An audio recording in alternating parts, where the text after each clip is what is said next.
ഉണക്കാൻ വെച്ചേ? ഇങ്ങോട്ട് വാ അൻവി.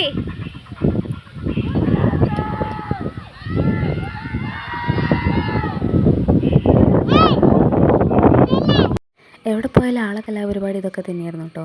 അങ്ങനെ ഞങ്ങൾ എക്കോ പോയിൻറ്റിലേക്കാണ് ഇനി പോകുന്നത്. അപ്പോൾ അതിന് മുമ്പ് ഫുഡ് കഴിക്കാമെന്ന് വിചാരിച്ചിട്ടോ. ഫുഡ് ബിരിയാണിയാണ് കഴിച്ചത്. അടിപൊളി ഫുഡായിരുന്നു കേട്ടോ, കുഴപ്പമൊന്നുമില്ലായിരുന്നു. എത്ര അടിപൊളി ഫുഡാണെങ്കിലും അവനെ ഫുഡ് കഴിപ്പിക്കാൻ ഭയങ്കര പ്രയാസമാണ് കേട്ടോ. എങ്ങനെയൊക്കെയോ പറഞ്ഞ് കൺവിൻസ് ചെയ്ത് എന്തൊക്കെയോ കുറച്ച് കഴിപ്പിച്ചിട്ടുണ്ട്. നല്ല പീസ്ഫുൾ ആയിട്ടുള്ളൊരു സ്ഥലമാണ് കേട്ടോ എക്കോ പോയിൻറ്റ്. കുറച്ച് വെള്ളം കണ്ടപ്പോൾ തന്നെ ആൾ ഭയങ്കര എക്സൈറ്റ്മെൻറ്റിലായിരുന്നു കേട്ടോ. പിന്നെ അവിടുന്ന് കുറച്ച് വീഡിയോസും ഫോട്ടോസൊക്കെ എടുത്തു. ഇനി ഞങ്ങൾ മെല്ലെ മൂന്നാറിനോട് ബൈ ബൈ പറയാൻ പോവാണ് കേട്ടോ. അതിൻ്റെ ഇടയ്ക്ക് ഒരു തേയിലത്തോട്ടത്തിലൊക്കെ കയറി കുറച്ച് ഫോട്ടോസൊക്കെ എടുത്തിട്ടുണ്ടായിരുന്നു കേട്ടോ.